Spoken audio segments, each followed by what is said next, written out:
श्री स्वामी समर्थ सगळ्यांना। मराठी कपल या चॅनलवर तुमचं मनापासून स्वागत आहे आणि आजचा आपला गौराई विषयी व्हिडिओ आहे। चला तर मग कुठलाही वेळ न घालवता आजच्या व्हिडिओला सुरुवात करूया।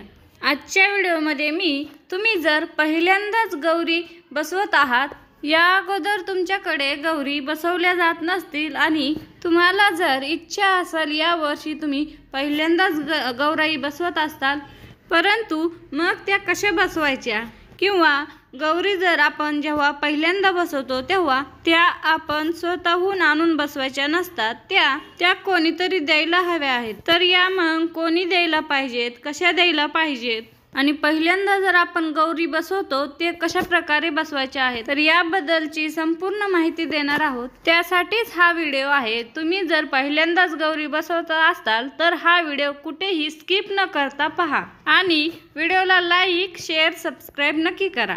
आता तुम्ही जर पहिल्यांदा गौरी बसवतात तर तेव्हा तुम्हाला त्या कोणीतरी द्यायला पाहिजेत। गौराई या माहेरवाशीन असतात आणि आपल्याकडे आणि त्या 3 दिवस असतात। तर कोण तुम्हाला गौराई देऊ शकतं, तर आई देऊ शकते। तुम्ही तुमच्या नंदेकडून सुद्धा गौराई घेऊ शकतात। जर तुम्हाला कोणी गौराई देणार नसेल तर तुम्ही तुमच्या मैत्रिणीकडून सुद्धा गौराई घेऊन तुम्ही घरी बसवू शकता।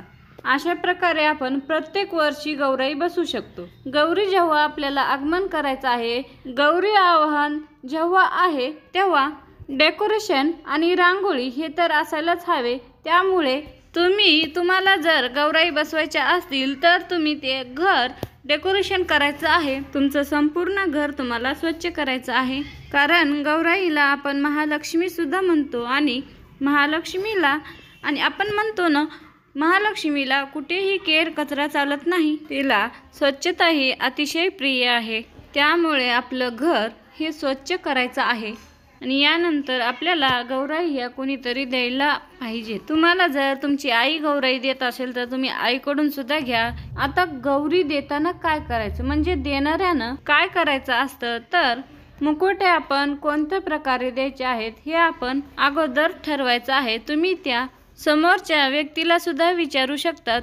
तुम्ही तुमच्या वहिनीला विचारू शकता की तुम्हाला कोणत्या प्रकारचे मुकुटे हवेत आणि तुमची जर परिस्थिती असेल तर तुम्ही त्याप्रमाणे मुकुटे देऊ शकता। परंतु तुमची जर परिस्थिती नसेल तर तुम्ही फक्त 101 रुपया देऊ शकता। म्हणजे जे कोणी गौराई देणार आहे त्यांनी फक्त 101 रुपया घालायचा आणि उरलेले जे पैसे आहे आणि ज्यांच्याकडे आपण गौराई देत आहोत तर त्यांनी जरी घातले तरी सुद्धा चालेल। आणि जर तुमच्याकडे परिस्थिती जर चांगली असेल तर तुम्ही तुमच्या आकाराने तुम्हाला जे काही द्यायचं आहे ते तुम्ही देऊ शकता। आता मुकुटे हे वेगवेगळ्या प्रकारचे असतात, जसे की तांब्याचे मुकुटे, पितळाचे मुकुटे, शाडूचे मुकुटे। मोस्ट ऑफ आपण बघतो की शाडूचे मुकुटे हे पण असतात।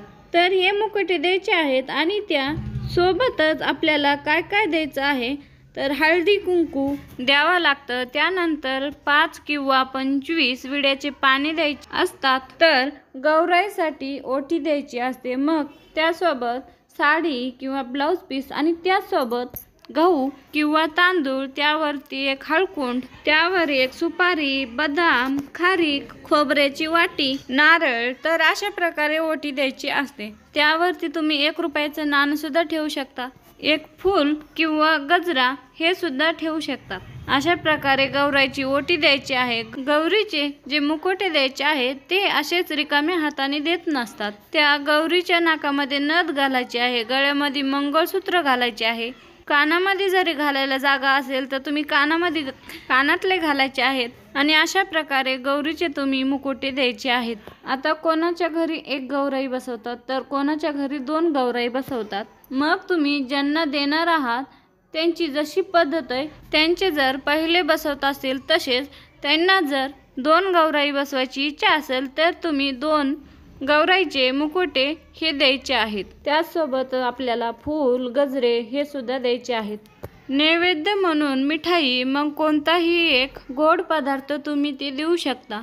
तसेच फराळाचे 5 पदार्थ जसे की शंकरपाळे, अनारसे, करंज्या, लाडू, चिवडा, चकली, तर अशा प्रकारे सुद्धा तुम्ही ते द्यायचे आहेत। त्यानंतर तुम्ही मुठभर तांदूळ, मुठभर डाळ, मुठभर गहू आणि मुठभर साखर हे द्यायचे आहे।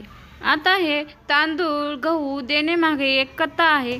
तर ही कथा अशी आहे की जेव्हा गौराई तिच्या सासरी गेली होती तेव्हा माहेरी राहून जेव्हा सासरी गेली तेव्हा तिला तिच्या सासूने विचारले की तू काय माहेरून खाऊन आलेस। तेव्हा त्या गौराईने भाजी भाकर खाल्लेली असते, परंतु तिने सासूला सांगितले की मी माहेरून साळी डाळी गहू खाऊन आले आहे। तेव्हा तिच्या सासूने ते ओळखून दाखवायला सांगितले आणि जेव्हा गौराई ओळखली तेव्हा भाजी भाकरी न पडता साळी डाळी पडल्या, म्हणून साळी डाळी देण्याची ही प्रथा आहे आणि अशी अमायिक अक्की आहे। आणि हे 3 पदार्थ दिले जात नाहीत, म्हणून तांदूळ गहू असे 3 गोष्टी देऊ नये, म्हणून त्यासोबतच साखर सुद्धा द्यावी आणि हे मूठ द्यायचं आहे।